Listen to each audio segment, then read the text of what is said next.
Anyari kay Pastor Abante, mukhang nag-iba na ng ihip ng hangin tungkol dito sa impeachment complaint kay VP Sara. O ayon dito sa balita, walang masyadong excitement.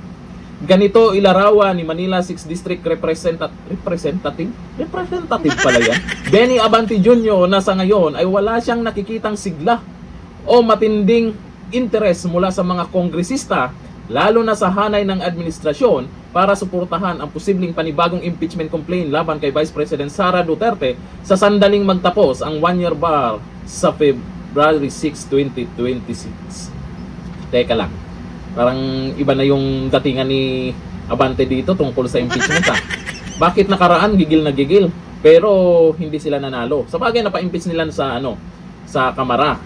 Ngayon mukhang walang excitement daw Gusto nyo excitement? Yung impeachment complaint kay Junior. Yun talaga. Excited ang mga tao noon. Kasi yun ay mukhang marami-rami yatang ebidensya yung makabayan sa pa-impeach nila. Tapos baka may iba pang maghahain ng impeachment na naman. Naku po, yun ang excited. Pero dito kay VP Sara, lalo nyo lang papaingayin ang mga Duterte habang palapit na yung 2028. Imbis na matahimik yung Duterte sa social media at mga pangalan nyo ang laging napag-usapan, pinapasikat nyo lang ang mga Duterte. Hindi nyo tinigilan. Tapos makikita ng taong bayan, ang ginagawa ay panggigipit lang. Sino ba ang susuportahan? Sino ba ang gusto lang ilagay sa Malacanang? Sa 2028 na yan. Pero gusto ng iba, wag na paabutin ng 2028 Wag excited.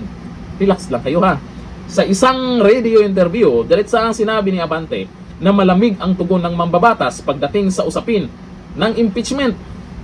Ayon kay Abante, may ilang kongresistang kanyang nakausap ang naniniwalang walang saysay ang hakbang dahil malabong umusad ito sa Senado. Ibig sabihin, may mga ibang congressman dyan na mukhang walang interest na rin dito sa impeachment complaint kay VP Sara. May nagbabaliktad na ba? May bumabaliktad na ba? Ito na yung sinasabi natin nakaraan. Sa mundo ng politics ay pag malapit na ang eleksyon, maraming kongresista na balimbing dyan na doon sila papabor kung sino ang gusto ng taong bayan. Doon sila kakampi. Magtatalunan yang mga yan. 2026 na, tandaan nyo yan. Pagpasok ng 2027, magpaparamdam na yan kung sino yung tatakbong presidente, tatakbong senador, tatakbong congressman, at kung ano-ano pa man. Pero hindi pa rin susuko yung mga yan. Meron pa rin maghahain ng impeachment complaint dyan. Sige, tuloy nyo lang. Para naman tuloy-tuloy pag-usapan si VP Sara dyan. Magpakitang gilas kayo sa taong bayan. Gumawa kayo ng mabuti, gumawa kayo ng batas dyan. Para naman, yung mga ginawa nyong kasalanan ay medyo mabura-bura naman. Kung may ginawa kayong maganda dyan. Pero kung tuloy-tuloy lang kayong puro Duterte, impeach Duterte. Nako, ikaw Abante, ang daming nagtatanong pa rin sa mga nagko-comment dyan. Nanalo ba yan? Nanalo yan, congressman na nga, di ba? Ay, ayon po dito sa mga nag-comment dyan sa pinagyayaw-yaw naman ni Representative Pastor Abante. Aba! Ito, sabi ni Arnel Lingatong, siguro walang bigayan kaya ganyan. Teka, anong klaseng bigayan yan? May ganun ba nakaraan? Sabi ni George G. Kataka, baka mahina bigayan, Pastor, kaya walang excitement. Ano klaseng bigayan? Maraming nagko-comment na ganyan, yung bigayan na yan. Ano bang binibigay?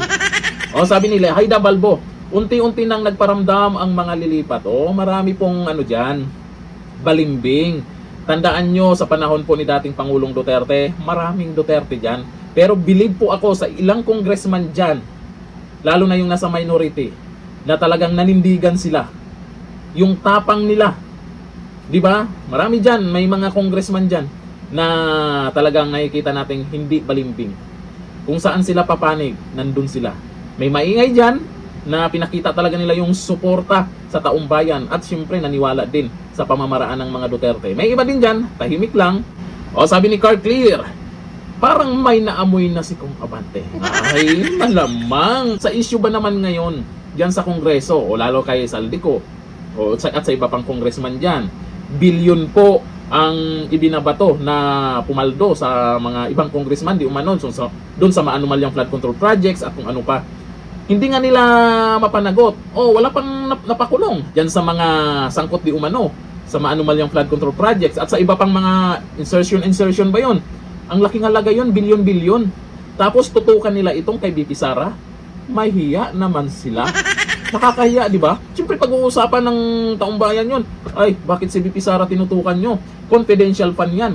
At alam naman natin kung anong ibig sabihin yan at para saan gamitin yan sa 125 million. Pero yung iba dyan, bilyon-bilyon ay talagang halatang korupsyon. Yun ang unahin nyo, di ba? Abante! Anong naamoy mo dyan? Akala mo ba yung ginawa mo makakalimutan ng taong bayan? Sige lang, tuloy nyo lang yan. Hanggang dito na lang. Thank you. Bye-bye.